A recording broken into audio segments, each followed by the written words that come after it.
uma seleção mais confiável, mais segura, melhor que a brasileira. Veremos amanhã. 4 horas, transmissão da CBN para São Paulo, Rio de Janeiro, para toda a rede. Inglaterra e Brasil amistoso em Londres. Muito bom, como disse o Prates, com transmissão da CBN. Prates, o Atlético Mineiro deve fechar com um novo técnico nas próximas horas, é isso? O Atlético espera fechar até no começo da próxima segunda-feira, ou seja, no começo da próxima semana, a contratação do técnico argentino Diego Milito. 43 anos, o Milito fez um trabalho de 3 anos quase no Argentinos Júniors, chegou a trabalhar no Independiente, trabalhou no Chile também, mas o trabalho no Argentinos Júniors é o trabalho que mais chamou a atenção. É um técnico jovem ainda, mas que vem credenciado, né? Deve acertar com o Atlético aí nas próximas horas. Vem credenciado por um trabalho que foi muito bem feito na Argentina, né? Nesse último time, nesse último clube que o Diego Milito trabalhou. Milito deve chegar a Belo Horizonte na segunda-feira, já com um contrato praticamente fechado, anunciado pelo Galo. Se nada de errado acontecer até a próxima segunda-feira, Diego Milito, técnico argentino, será o novo treinador do Atlético Mineiro já no começo da próxima semana. Tânia. Ok, Prates, muito obrigada. Bom fim de semana, então. Vocês vão fazer o jogo da seleção e não tem mais jogos, né? No fim de semana. O final de semana não, porque Moleza, é um final de semana... mais ou menos, Tânia. Final de semana não é tanto assim também. O final de semana tem o Brasil amanhã contra a Inglaterra. No domingo também outros amistosos, enfim. E na terça-feira Brasil e Espanha. E na quarta-feira tem a volta de muitos estaduais também. Sei, tá bom. Vai ser um pouquinho moreno, mas depois vocês voltam a trabalhar pesado, a equipe de esportes da CBN. Bom fim de semana, hein, Prates? Obrigada. Valeu, Tânia. Viu? Até a próxima. Muito bom, é isso. Em frente, nós estamos com o professor Rubens de Siqueira Duarte. Ele é professor do programa de pós-graduação em Ciências Militares da Escola de Comando e Estado-Maior do Exército e coordenador do Laboratório de Análise Política Mundial. Professor Rubens, muito boa noite. Boa noite, Tânia. Boa noite a todos que nos ouvem ou nos assistem no Globoplay ou no YouTube. Boa noite também para a Júlia, produtora, que sempre me convida, sempre muito gentil. Muito bom. A nossa entrevista, e nós vamos falar sobre isso, que é a discussão do Conselho de Segurança da ONU hoje sobre a questão da guerra entre Israel e Gaza, né? Israel e o Hamas. Mas eu queria começar por um acontecimento mais recente, porque fomos surpreendidos com o atentado terrível do Estado Islâmico, com 62 pessoas mortas em uma casa de shows na Rússia, perto de Moscou. O Serviço de Inteligência dos Estados Unidos já tinham monitorado que isso poderia acontecer. Enfim, dá para concluir a partir daí algum sentido desse ataque, professor Rubens, a uma potência mundial como é a Rússia e o Estado Islâmico? Faz algum sentido esse ataque? Se perguntar se faz algum sentido depende muito do ponto de vista, né? Os fundamentalistas, né, essa base, esse tipo de terrorista, às vezes não se pauta muito na lógica que nós temos, né? Uma outra lógica, às vezes até procurando uma salvação, né? Ou uma idealização de um mundo que é pouco factível atualmente. Mas na cabeça deles, claro que tem, né? Então a gente vê que a dissuasão militar, você perguntou sobre fazer sentido atacar uma potência mundial, a dissuasão militar é o que menos importa. A gente vê o Hamas também atacando Israel, que é outra potência. A gente vê o Talibã atacando os Estados Unidos, maior superpotência do mundo. Então, nesse lado militar, para eles faz sentido, dependendo do objetivo que eles queiram. Mas dá para depender algum objetivo daí? Esse que é o problema, né? Eu vi que o ISIS ele assumiu a autoria do atentado, né, o Estado Islâmico, só que primeiro, a gente tem que ter muita cautela. O atentado faz menos de 24 horas, né? Foi hoje 14 horas, mais ou menos, horário de Brasília. E não é incomum que mais de uma ramificação ou mais de um grupo fundamentalista peça a autoria, né? Clame que foi ele que fez o atentado. Então, foi o ISIS, por enquanto, até onde eu sei, é o único que pediu a autoria. A gente não sabe qual ramificação do ISIS. Então, o ISIS ele atua muito em uma região que é fronteiriça à Rússia. Primeiro, a questão da Chechênia, que tem uma minoria muçulmana lá, que faz parte da Rússia, e obviamente isso gera atritos, mas também tem outros países, né, como o Azerbaijão, o Turcomenistão, que fazem parte do que a Rússia entende como sendo sua área de influência, é o que eles chamam de estrangeiro próximo, que a área é o cinturão, né, que a Rússia gosta de estar presente, que basicamente é a região da antiga União Soviética. Nessa região, claro que tem várias outras tensões, e isso poderia gerar um conflito com o ISIS, e a gente também tem que olhar pelo lado histórico, né? Então, recentemente, no final do ano passado, houve um braço do ISIS que fica no Afeganistão, que já tinha declarado uma guerra, né, alguns ataques contra a Rússia. Chegaram até a fazer um atentado contra uma embaixada da Rússia em Cabul, dizendo que a Rússia estava querendo voltar a ter o velho imperialismo dele, lembrando toda a história que envolve o Afeganistão com a Rússia, né? Então, a Rússia, a União Soviética, invadiu o Afeganistão, os Estados Unidos treinaram e armaram o Talibã, mas também outros grupos islâmicos naquele momento, e depois viraram inimigos dos Estados Unidos. Agora que o Trump fez um acordo com o Talibã, eles voltaram sua atenção de novo à Rússia, que volta a ser um protagonismo, ter um protagonismo no cenário de segurança internacional. Então, o que eu posso dizer tem muita história envolvida, tem uma região de influência que a gente aqui no Brasil costuma estudar pouco, só que é muito importante, muito conflituosa, né? Então a gente se lembra, claro, que a Rússia faz fronteira com a OTAN, porque é isso que a gente vê mais aqui no Brasil, por sermos um país ocidental, mas as fronteiras que eles fazem com países asiáticos do Oriente Médio também são muito conflituosas, e isso pode sim ensejar uma certa instabilidade com alguns grupos terroristas. E grupos muçulmanos se sentem ameaçados pelo avanço russo? Ameaçados, e também na tentativa de instaurar o ISIS. O principal objetivo do ISIS é instaurar um califado, ou seja, um Estado nacional que siga as regras do Islã, né?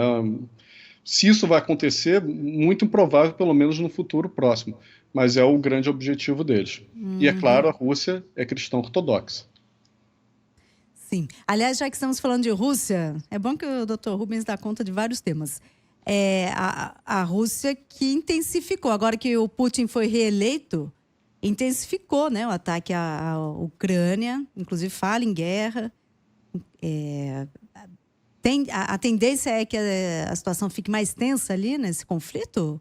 Eu acho que a tendência é que, pelo menos no momento, fique mais tensa. Sim, a gente viu 2 semanas bem movimentadas na questão da guerra da Rússia contra a Ucrânia. Primeiro, a gente viu os países europeus, né, dizendo que é necessário se armar, se preparar para uma guerra em 5 anos. O Macron, né, presidente da França, falando um pouquinho mais sobre é necessário aumentar os gastos e tudo mais, chegou a ventilar a possibilidade de enviar tropas francesas para a Ucrânia, que depois foi desmentido. E pelo lado da Ucrânia, que ela deseja, né, mostrar serviços, dizer que ainda é possível vencer essa guerra, como a guerra de tropas está mais ou menos congelada, então não tem muitos ganhos de território significativos, começaram a haver alguns usos de artilharia à distância. Então, a Ucrânia começou a atacar alguns barcos no Mar Negro, começou a atacar algumas refinarias dentro do território russo. E, curiosamente, os próprios países europeus que dependem desse combustível russo para abastecer os seus mercados internos pediram para a Ucrânia parar de atacar. Só que tarde demais, a Rússia devolveu esse ataque e começou a fazer também, por meio de mísseis balísticos e aeronaves, atacar principalmente infraestrutura de energia na Ucrânia. Né? Lembrando que a gente ainda está em uma situação bastante fria lá, né? Ainda está muito frio na Ucrânia. E isso demonstrou uma fragilidade da bateria antiaérea, do escudo antiaéreo da Ucrânia, porque é frágil mesmo, e também uma clara falta de munição, porque o armamento não está chegando mais na Ucrânia. Está parado nos Estados Unidos, está parado na boa vontade do Congresso lá do estadunidense. Muito bom. Professor Rubens de Siqueira Duarte, vamos então ao tema para o qual mesmo nós combinamos a nossa entrevista, que foi hoje o Conselho de Segurança da ONU apreciando uma resolução de cessar-fogo apresentado pelos Estados Unidos, pedindo cessar-fogo imediato na faixa de Gaza e com veto de Rússia e China. Então, olha que coisa mais diferente, né, do que a gente tinha visto até agora, né? Porque até então os Estados Unidos estavam vetando todos os pedidos de cessar-fogo. Agora foi um pedido apresentado pelos Estados Unidos, e Rússia e China é que vetaram. Então nos ajude China a que estavam entender votando a favor, né? que estavam votando a favor. Então nos ajude a entender o que aconteceu, essa virada. A Rússia, eu acho que o representante da Rússia disse que, na verdade, são falsas promessas dos Estados Unidos, que, na verdade, os Estados Unidos queriam criar uma situação que justificasse uma invasão israelense em Rafah. Como é que a gente consegue entender essa virada, professor Rubens? Eu queria agradecer pela oportunidade de falar um pouco mais sobre esse assunto, porque a gente está ouvindo opiniões bastante extremas, né? Então, de lado, uma crítica ferrenha ao veto russo, o sino-russo, né? O veto da China e da Rússia. E, por outro lado, algumas pessoas dizendo que os Estados Unidos não mudaram em nada seu posicionamento, que tudo era encenação e tudo mais. Na minha leitura, não é nenhum nem outro, né? Então, houve sim uma mudança, uma postura diferente dos Estados Unidos no Conselho de Segurança, que foi a primeira vez que os Estados Unidos propuseram uma resolução que falava em cessar-fogo. Antigamente falava de cessar-fogo, os Estados Unidos automaticamente estavam vetando, né? Dessa vez eles propuseram. Isso mostra, sim, uma mudança de postura mais restrita ao Conselho de Segurança. Primeiro porque, enfim, eles falam em cessar-fogo no Conselho de Segurança e continuam armando Israel até os dentes, que armas que estão sendo utilizadas em cima da Palestina. Segundo, cessar-fogo que foi pedido pelos Estados Unidos foi um cessar-fogo condicional, ou seja, um cessar-fogo imediato, desde que... Aí tinha uma série de requisitos, como soltar os reféns que ainda estão em posse Hamas, como entregar algumas armas, como se comprometer a outras resoluções. Ou seja, não é tão imediato assim. E então a Rússia e a China perceberam que havia possibilidade dos Estados Unidos estar jogando para a plateia, né, de uma maneira bem coloquial. Ou seja, depois de 30 mil mortes, os feridos vão chegar em 100 mil em breve. A infraestrutura da Palestina está no pó. Eles já invadiram a Palestina toda, com exceção de uma pequena área ao sul, né, em Rafah, que é onde tem milhões de refugiados, e se entrar lá vai ser uma matança enorme. E tudo isso com apoio silente dos Estados Unidos. E agora eles querem propor uma resolução para falar, olha, fomos nós que propomos o cessar-fogo. A China e a Rússia desconfiaram, né? O problema é que nesse jogo político, né, quem sofre, mais uma vez, é a população civil, né, que está morrendo, está sofrendo, está precisando de auxílio humanitário, está precisando de água, está precisando de alimento, de medicamento. Esse que, mais uma vez, vai sofrer cada vez mais. Quando você diz que os Estados Unidos estariam jogando para a plateia, é porque para o Joe Biden, que vai concorrer às eleições, é um desgaste muito grande apoiar Israel. É isso? Está se tornando cada vez um desgaste maior, porque a opinião pública internacional está bastante contrária, né, que começou ao lado de Israel. A gente vê que houve uma mudança nesse apoio internacional, e o cenário doméstico, dos Estados Unidos também tem mudado um pouco o seu posicionamento, muito embora grande parte ainda dos Estados Unidos apoie Israel por questões históricas, por questões de costumes, e também pelo grande lobby israelense que existe nos Estados Unidos. Uhum. E esse cessar-fogo não seria imediato, porque as condições que foram colocadas pelos Estados Unidos seriam difíceis de serem cumpridas, é isso? Pelo Hamas? Eu fico imaginando, você tem lá reféns mantidos pelo Hamas, num território que está sendo bombardeado e atacado e que é terra minada. Qual a chance do Hamas já ter perdido o controle sobre esses reféns? Quer dizer, ainda se esses reféns estão vivos ou não? Será que ainda existe alguma possibilidade de que esses reféns sejam devolvidos, identificados, que se saiba o paradeiro deles? Eu acho que os reféns, alguns, claro, infelizmente devem ter vindo a óbito, né? Enfim, os ataques de Israel aéreos também vitimaram alguns dos reféns que estavam lá. Mas é claro que os Hamas cuidam muito bem dos reféns, porque é o trunfo deles, é o que eles podem utilizar como barganha com Israel. Então, acho muito improvável que, apesar de toda essa confusão, eles tenham perdido o controle desses reféns. Mesmo porque se tivessem perdido, eles tivessem fugido, alguma coisa, eles já teriam corrido para a fronteira e teriam sido achados já. Então, eles devem estar, sim, em posse do Hamas, muito bem controlados, muito bem cuidados, né? Não no sentido humano, mas com bastante atenção sobre eles. Sim, preservados porque eles têm um valor, né? Exatamente. De barganha. Exatamente. Claro. Nem que seja para trocar por presos palestinos que estão em Israel, como foi da última vez. Então, não teria tanta dificuldade assim, não demoraria tanto o cumprimento desse cessar-fogo? Estou tentando entender o nível de malícia que poderia estar contida na proposta dos Estados Unidos. É mais uma questão de confiança, né? Então, depois de tudo isso, será que ainda há confiança para fazer um acordo? Possivelmente sim, né? Eles ainda estão no Catar tentando essa negociação.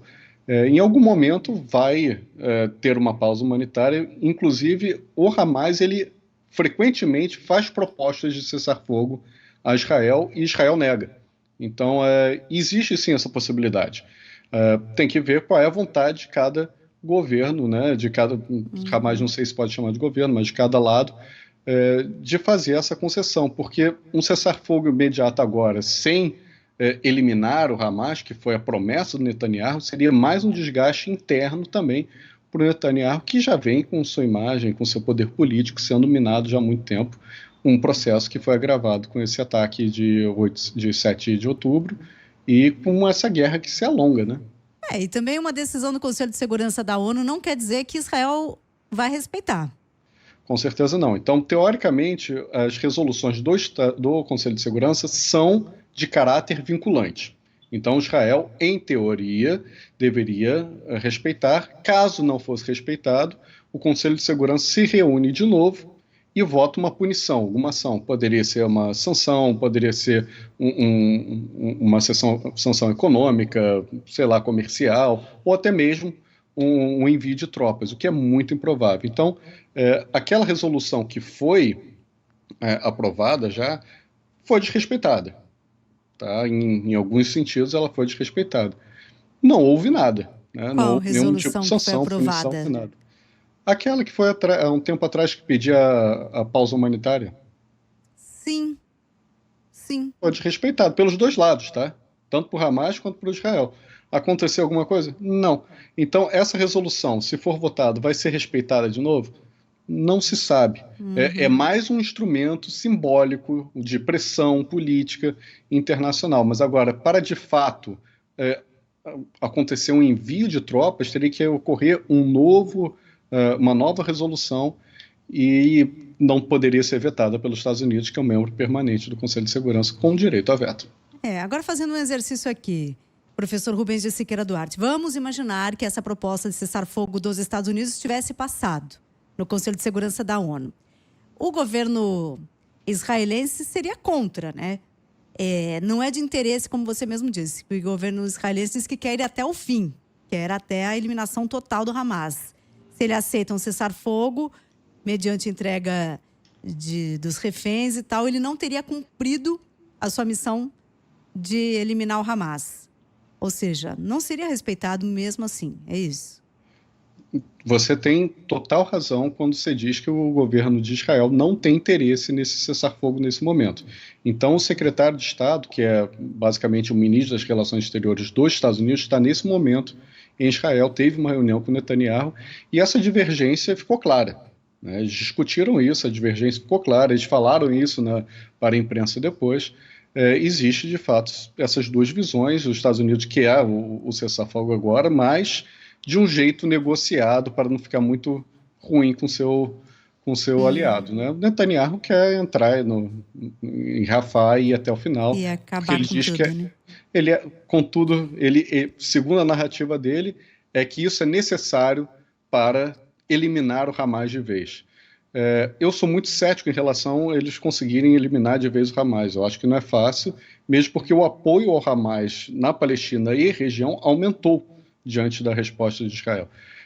O que vai acontecer, sem dúvida nenhuma, é o número de danos colaterais, entre aspas, porque não se pode mais chamar de dano colateral essa quantidade de pessoas. Não, é um massacre, não dá.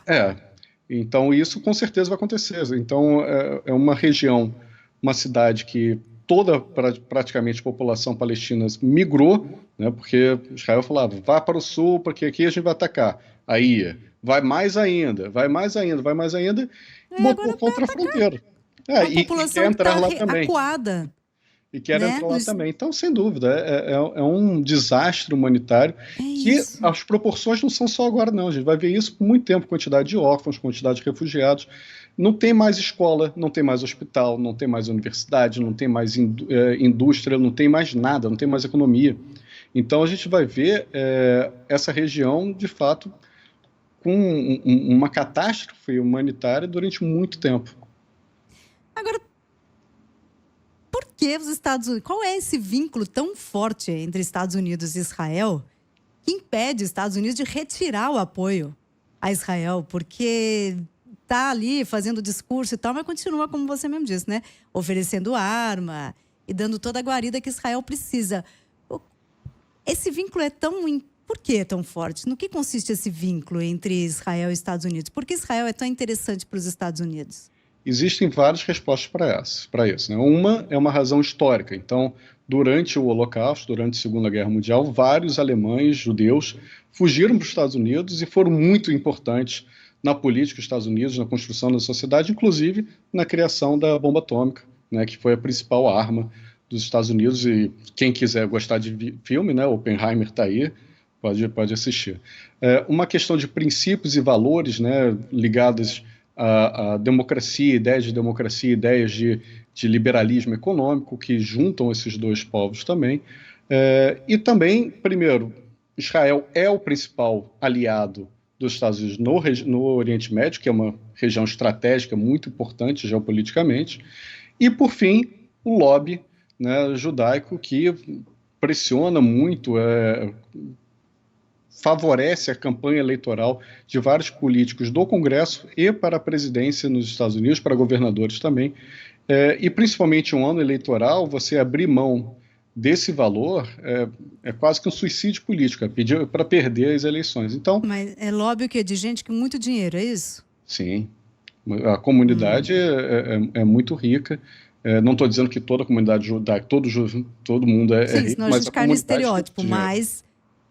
mas há pessoas com muito dinheiro que têm poder econômico em relação ao governo dos Estados Unidos e que é da comunidade judaica. E também ser da comunidade judaica não quer dizer que apoie Netanyahu, né? De jeito Porque nenhum. há uma oposição forte, mas nós estamos falando de um grupo que apoia e que faz pressão econômica no governo dos Estados Unidos, é isso? Exatamente. Então, eu acho que você foi perfeito, né? Então, o estereótipo que a gente tem do branco e ortodoxo e tudo mais não é a realidade. Né? A gente tem uma miríade de pessoas que não estão em acordo com Netanyahu dentro de Israel, que fazem propaganda contra Netanyahu fora de Israel. Existem pessoas, grupos muito plurais, né? E a gente tem que entender também essa pluralidade. Mas, enfim, nem todo mundo vota em Israel para constituir o governo, e a maioria, da última vez que elegeu Netanyahu, e vem sendo assim, né? Então a extrema-direita já está no poder em Israel já há algum tempo. Sim, é isso. Ou seja, o cenário continua igual e a possibilidade de uma tragédia com o ataque a Rafah. A tragédia já está estabelecida. Já está. A gente pode, o que a gente está querendo discutir agora e descobrir é qual é o tamanho que ela vai ser, né, e quais serão as consequências. Agora, para fecharmos aqui, você disse que eliminar o Hamas não vai ser possível, né? Porque, inclusive, esse ataque todo aumentou a popularidade do Hamas ali entre os países muçulmanos. Mas, vamos dizer assim, Rafah seria a última fronteira dessa ofensiva israelense? A princípio, sim, a não ser que eles comecem uma nova campanha militar agora na Cisjordânia. Já houve algumas operações militares, mas não do mesmo vulto. Pode existir alguma campanha ao norte contra o Hezbollah, mas, teoricamente, na faixa de Gaza não tem mais para onde ir. Né? Eles ocuparão toda, né, se entrarem em Rafah, ocuparão toda a faixa de Gaza, em toda a sua extensão. Não existe mais território para andar. Se andar mais, chega assim, ou no mar ou no né? Egito. Que loucura. Que loucura que a comunidade internacional tenha deixado isso acontecer, né? Essa escalada. E ainda sem perspectiva, isso que é o pior. Professor infelizmente, Rubens. de fato, nós não temos nenhuma perspectiva de se mudar, porque o sistema internacional, as organizações internacionais são feitas também para blindar as decisões tomadas da opinião pública global. Né? Então, quem vota são estados. E alguns estados mais poderosos têm direito a veto, exatamente para que qualquer tipo de decisão contrária aos interesses deles não siga para frente. Então, o sistema internacional está reagindo do jeito que ele foi desenhado para reagir. Ou seja, não está reagindo. Né? Exatamente. A inércia é uma escolha. É uma escolha. Boa. Professor Rubens, sempre esclarecedor falar com você. Muito obrigada, viu? Boa noite. Eu que agradeço. Boa noite e até a próxima. Até a próxima. Professor Rubens de Siqueira Duarte, professor do Programa de Pós-Graduação em Ciências Militares da Escola de Comando e Estado-Maior do Exército. Ele é coordenador do Laboratório de Análise Política Mundial, também nos ajudando a entender o que aconteceu, né? Porque hoje houve uma inversão. Os Estados Unidos é que fizeram uma proposta de resolução de um cessar-fogo entre Israel e o Hamas, e quem vetou foram justamente Rússia e China. Resultado concreto é que a situação continua muito trágica lá na faixa de Gaza. No horário de Brasília, 11h03.